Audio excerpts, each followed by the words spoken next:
Selamat siang Pak, perkenalkan nama lengkap saya Maria Vesta Baru. Saya mahasiswa program studi pendidikan musik semester 4. Baik Pak, di video kali ini saya akan mempresentasikan mind mapping saya mengenai materi filsafat.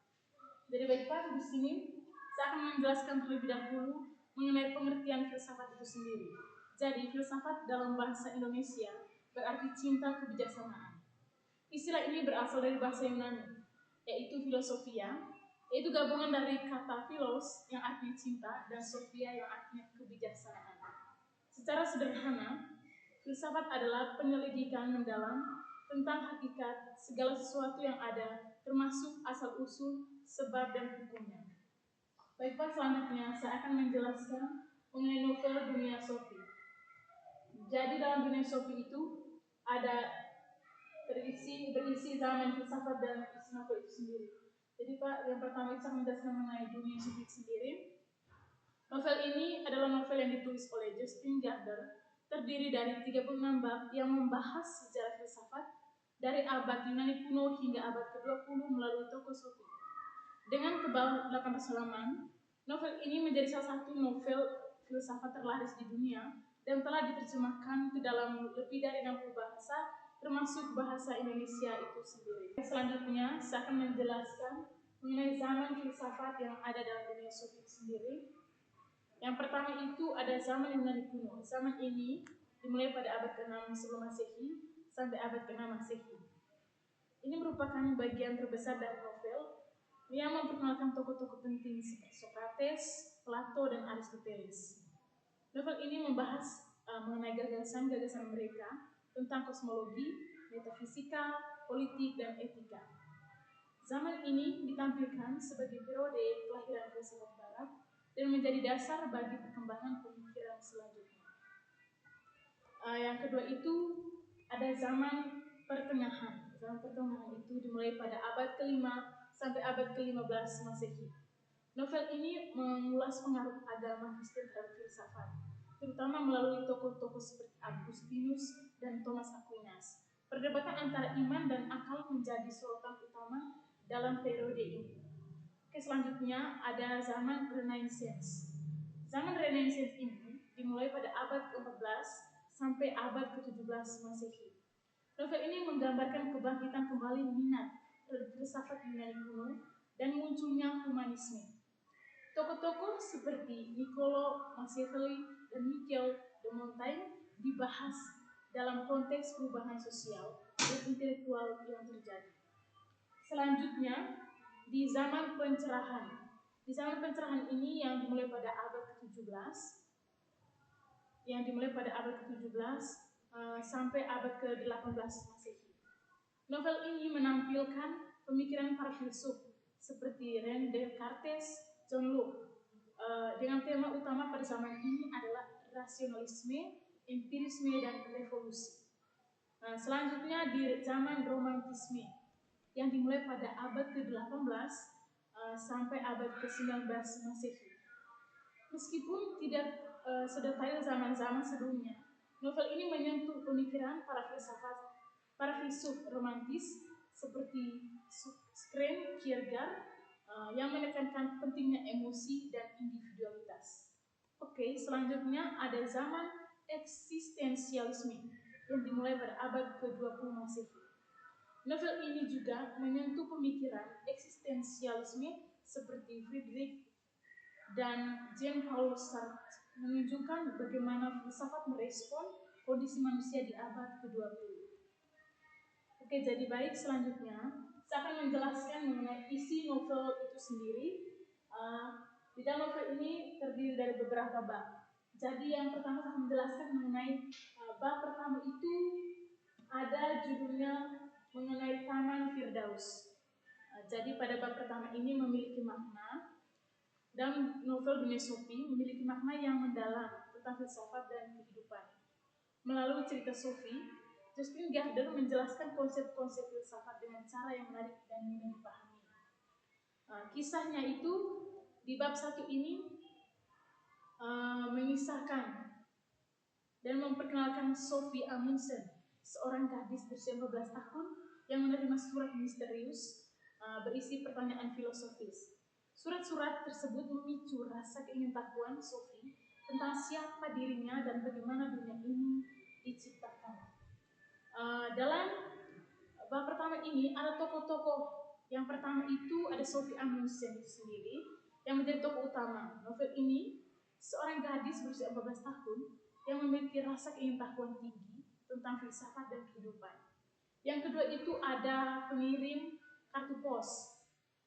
Memperkenalkan dalam novel ini, dalam bab ini memperkenalkan tokoh utama Sophie Amundsen, seorang gadis berusia 14 tahun.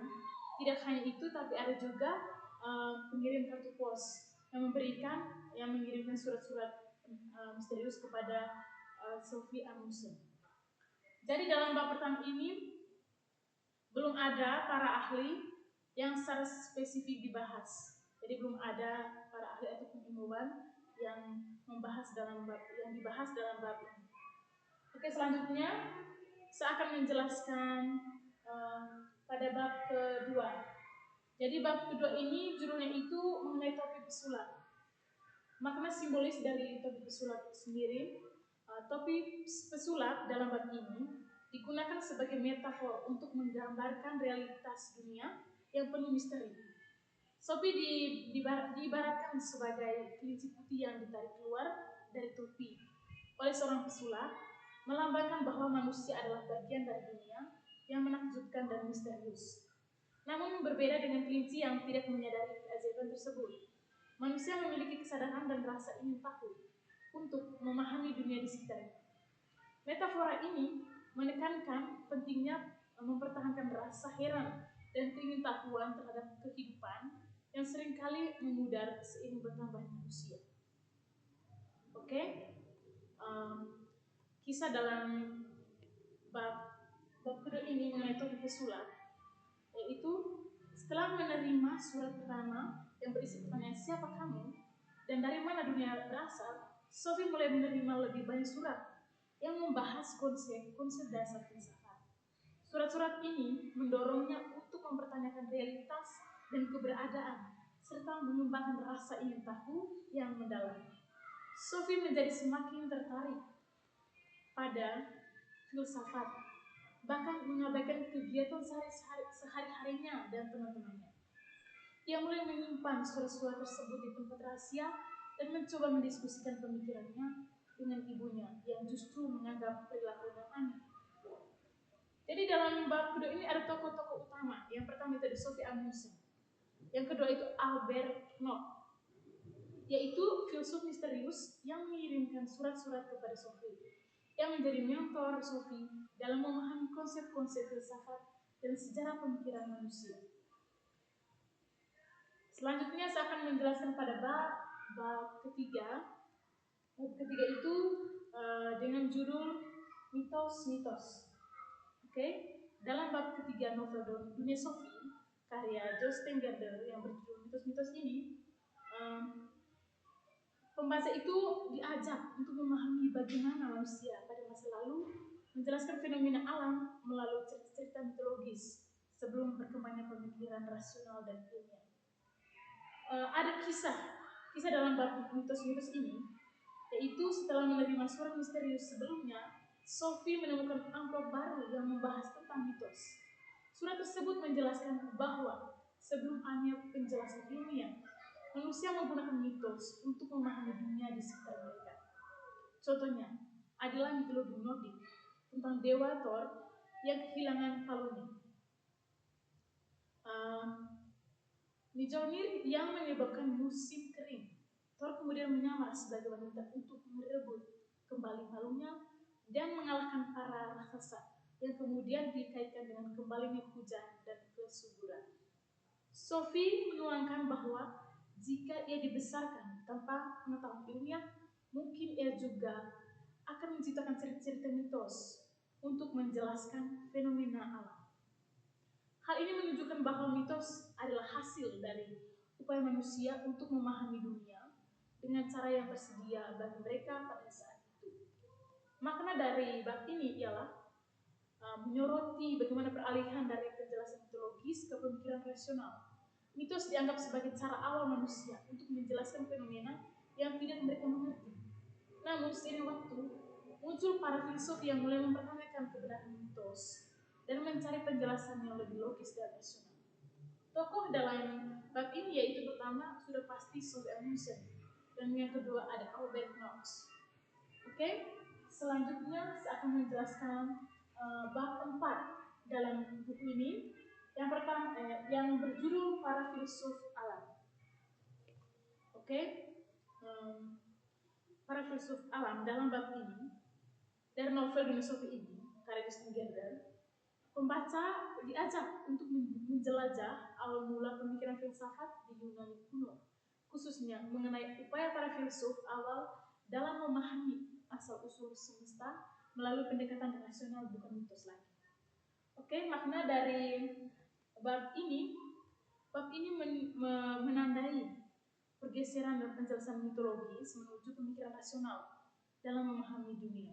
Para filsuf alam berusaha menemukan prinsip dasar yang menjadi sumber segala sesuatu di alam semesta. Pendekatan ini merupakan cikal bakal perkembangan ilmu pengetahuan dan filsafat di dunia barat. Tokoh dalam novel ini yaitu yang pertama, adanya tokoh-tokoh ilmuwan. Tokoh utama itu pasti Sophie Amundsen. Adanya tokoh ilmuwan itu yang pertama ada Thales dari Miletus, yang dianggap sebagai filsuf pertama. Yang kedua itu ada Anaximedes. Yang ketiga itu ada Anaximander. Yang ketiga ada Anaximenes. Yang keempat itu ada Heraclitus. Yang kelima itu ada Parmenides. Yang keenam ada Empedokles. Yang ketujuh ada Demokritus. Dan kisah dalam bab ini itu mengisahkan bagaimana Sophie menerima surat dari Albert Knox yang menjelaskan tentang para filsuf alam dan pemikiran mereka.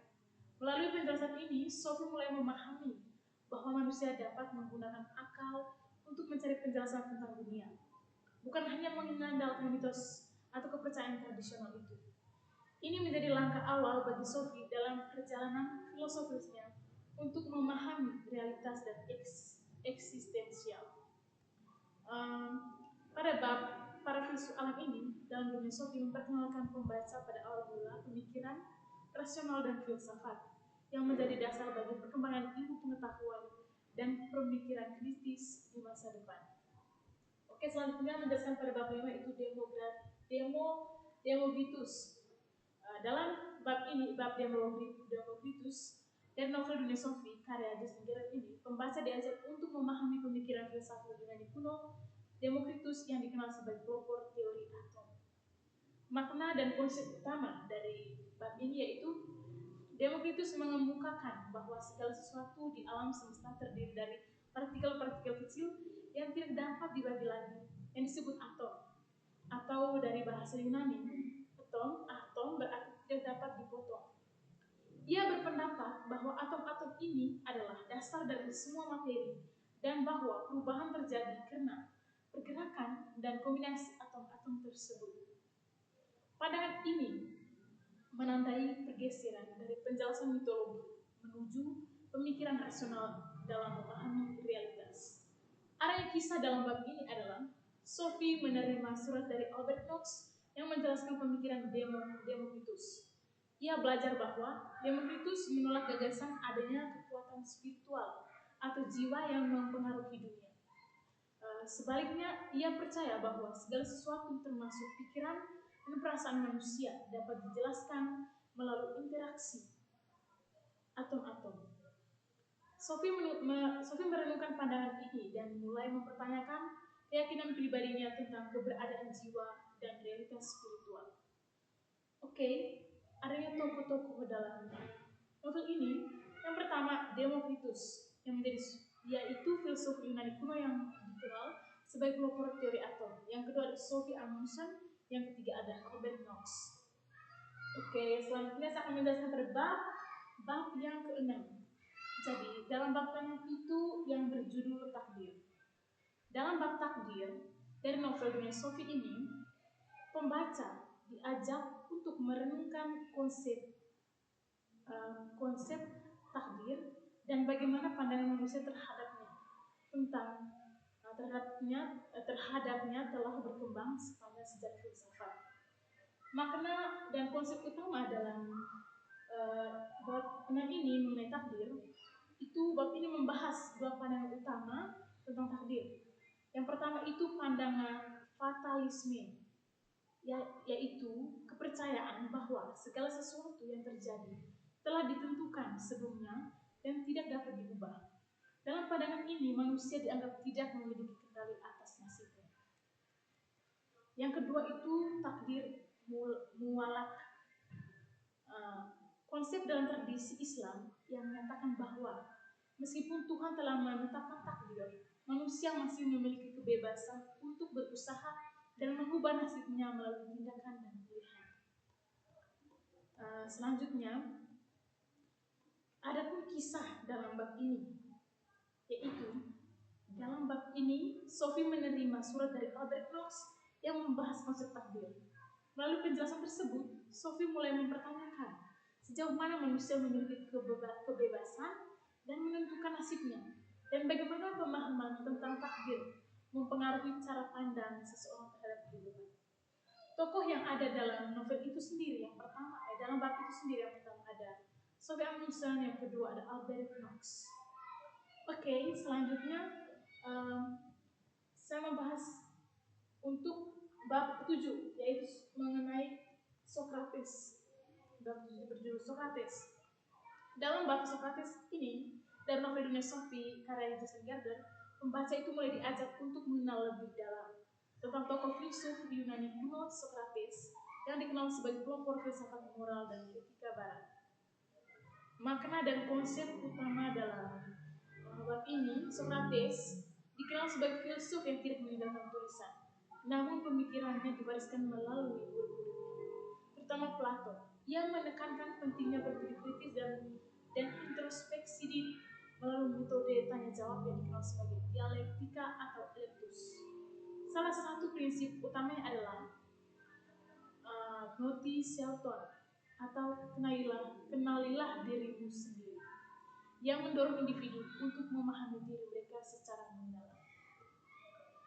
Adapun kisah dalam bab ini, di dalam bab ini Sophie menerima surat dari Albert Knox yang menjelaskan kehidupan dan ajaran Socrates. Melalui surat tersebut, Sophie belajar tentang metode Socrates dalam berdialog dengan warga Athena, yang seringkali membuat lawan bicaranya menyadari ketidaktahuan mereka sendiri. Sophie juga merenungkan pentingnya mempertanyakan asumsi-asumsi yang diterima begitu saja dalam masyarakat. Socrates akhirnya dihukum mati oleh negara kota Athena dengan tuduhan merusak moral generasi muda dan tidak menghormati dewa-dewa yang diakui negara. Ia menerima hukuman tersebut dengan tenang, menolak untuk melarikan diri, dan memilih untuk meminum racun sebagai bentuk ketaatan pada hukum dan prinsipnya itu sendiri.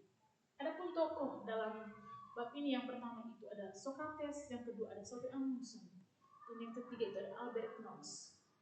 Selanjutnya saya akan membahas ke bab yang ke-8, itu adalah Athena.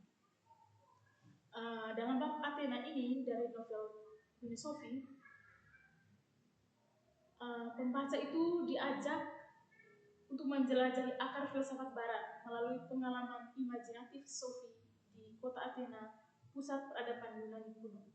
Makna dan konsep utama dalam bab ini yaitu bab ini menandai tradisi dari pembelajaran melalui surat menjadi pengalaman visual dan interaktif. Sophie menerima sebuah kaset video dari Albert Knox yang membawanya dalam perjalanan visual ke Athena. Di sana ia diperkenalkan pada sejarah dan budaya kota di sana, termasuk Akropolis dan Parthenon, serta pentingnya Athena sebagai pusat filsafat dan drama Yunani kuno. Melalui video tersebut, Sophie juga diperkenalkan pada tokoh-tokoh filsuf besar seperti Socrates dan Plato. Plato bahkan memberikan beberapa pertanyaan filosofis kepada Sophie yang mendorongnya untuk merenung lebih dalam tentang konsep-konsep seperti bentuk ideal dan keabadian jiwa. Oke, selanjutnya saya membahas bab 9 yang berjudul Plato. Pada bab ini mengupas pemikiran Plato, salah satu filsuf terbesar dalam sejarah filsafat Barat. Plato mengembangkan teori mengenai dunia ide dan dunia fisik yang berlawanan. Menurut Plato, dunia yang kita lihat dengan indera kita hanya merupakan bayangan atau salinan dari dunia ide yang sempurna dan abadi. Bab ini memperkenalkan konsep-konsep penting dalam pemikiran Plato, seperti teori ide, kebenaran mutlak, dan keadilan yang terhubung dengan visi ideal masyarakat. Selanjutnya saya akan menjelaskan kisah dari bab ini. Sophie mulai mempelajari tentang Plato, filsuf yang mengajarkan bahwa ada dua dunia yang berbeda. Dunia yang kita lihat dan alami dengan indera kita, dan dunia ide yang tidak dapat diindra. Tetapi lebih nyata dan sempurna, dunia ide ini berisi tentang bentuk-bentuk yang sempurna seperti keadilan, keindahan, dan kebenaran yang ada dalam bentuk yang murni dan tidak berubah. Sophie diajak untuk memahami teori ide Plato yang menyatakan bahwa segala sesuatu yang ada di dunia fisik hanyalah salinan dan bayangan dari ide-ide yang sempurna di dunia yang lebih tinggi. Misalnya meja yang kita lihat di dunia nyata hanyalah salinan, dan yang kita lihat di dunia nyata hanyalah salinan dari bentuk meja yang sempurna yang ada di dunia ide. Plato berpendapat bahwa untuk memahami kebenaran sejati, kita harus mencoba memahami dunia ide dan meninggalkan ketergantungan pada dunia fisik yang penuh dengan ilusi. Selain itu, Sophie juga diajarkan tentang pandangan Plato mengenai keadilan. Plato berpendapat bahwa masyarakat yang ideal adalah masyarakat yang terdiri dari 3 kelas, yaitu yang pertama pimpinan, yang kedua prajurit, dan produsen, di mana setiap kelas menjalankan perannya masing-masing dengan adil. Tokoh utama dalam bab ini adalah Sophie Amundsen, guru filsafat yang misterius. Ada ilmuwan yaitu Plato. Selanjutnya saya akan menjelaskan pada bab 10 mengenai gubuk yang berjudul Gubuk Sang Mayor. Dalam Gubuk Sang Mayor ini, pembaca itu diajak untuk menyelami lapisan metafisika yang memperdalam pertanyaan tentang realitas, kesadaran, dan kebebasan. Maka ada konsep utama dalam bab ini, yaitu memperkenalkan konsep metafiksi, di mana cerita yang menyadari keberadaannya sebagai fiksi. Sophie dan Albert Knox mulai menyadari bahwa mereka mungkin adalah karakter dalam novel yang ditulis oleh Mayor Albert Knox untuk putrinya Hilde. Kesadaran ini menimbulkan pertanyaan mendalam tentang eksistensi, kesadaran diri, dan kebebasan kehendak. Selanjutnya ada kisah dalam bab ini, yaitu Sophie dan Alberto menemukan bahwa mereka mungkin hanyalah karakter dalam cerita yang ditulis oleh Mayor Albert Knox, seorang perwira PBB yang sedang bertugas di Lebanon. Mereka menyadari hidup mereka akan berakhir ketika halaman terakhir di cerita tersebut selesai ditulis. Dan upaya untuk melawan kendali sang mayor, mereka merencanakan cara untuk melampaui batas-batas cerita yang telah ditentukan dan mencari kebebasan mereka sendiri. Selanjutnya saya akan menjelaskan bab yang ke-11 yang berjudul Aristoteles.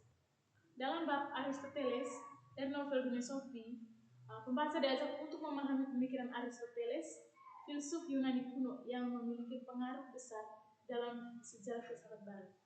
Makna dan konsep utama dalam bab ini, Aristoteles menekankan pentingnya pengamatan langsung terhadap dunia fisik sebagai dasar pengetahuan. Adapun kisah dalam bab ini, Sophie menerima surat dari Albert Knox yang menjelaskan pemikiran Aristoteles.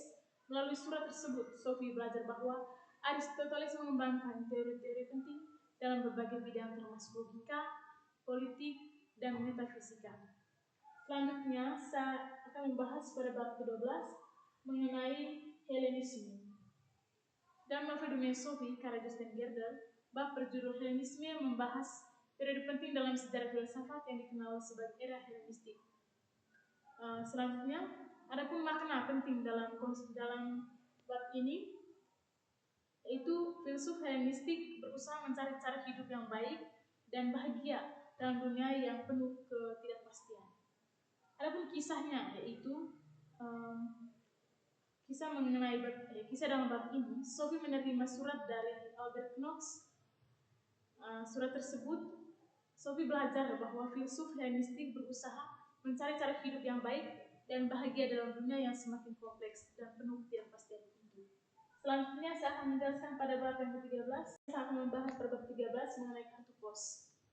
Adapun makna dalam bab ini yang memperkenalkan elemen metafiksi, di mana Sophie Amundsen mulai menyadari bahwa kehidupannya mungkin hanya bagian dari cerita yang ditulis oleh seseorang. Selanjutnya saya akan membahas pada bab ke-14 mengenai dua kebudayaan.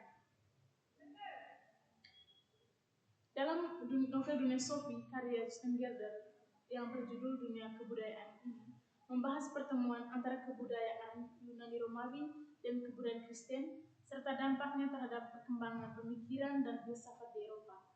Makna dan konsep dari bab ini menyoroti perubahan besar dalam sejarah kebudayaan Eropa, yaitu pertemuan antara kebudayaan Yunani Romawi yang rasional dan filosofis dengan kebudayaan Kristen yang berfokus pada wahyu dan iman.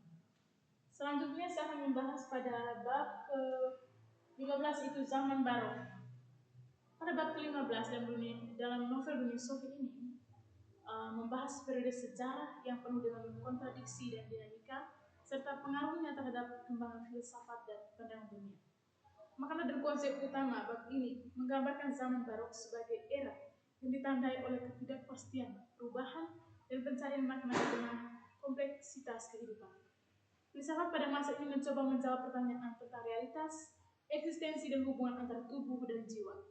Beberapa konsep utama yang dibahas meliputi yang pertama dualisme atau yang artinya gagasan bahwa tubuh dan jiwa adalah dua entitas yang terpisah namun saling berinteraksi. Yang kedua itu rasionalisme, yaitu keyakinan bahwa akal adalah sumber utama pengetahuan dan kebenaran. Dan yang ketiga adalah empirisme, yaitu pandangan bahwa pengalaman indrawi adalah dasar dari sebuah pengetahuan. Oke, baik. Kisah dalam bab ini, Sophie Amundsen melanjutkan pelajaran filsafat dengan mempelajari pemikiran para filsuf zaman barok. Melalui surat-surat dari Albert Knox, Sophie diajak untuk memahami bagaimana para pemikir pada masa itu mencoba menjelaskan dunia yang penuh ketidakpastian dan perubahan. Mereka berusaha mencari kepastian melalui akal dan pengalaman, serta mencoba memahami hubungan antara tubuh dan jiwa. Oke, tokoh dan ilmuwan yang dikenalkan dalam bab ini yaitu Sophie Amundsen, Albert Knox, René Descartes, Baruch Spinoza, John Locke, dan John Locke. Oke. Pada zaman barok dalam Dunia Sophie mengajak membaca untuk merenungkan bagaimana manusia mencari kepastian dan makna dalam dunia yang penuh ketidakpastian. Oke, mungkin saja yang bisa saya jelaskan dalam buku novel Dunia Sophie, yaitu mengenai apa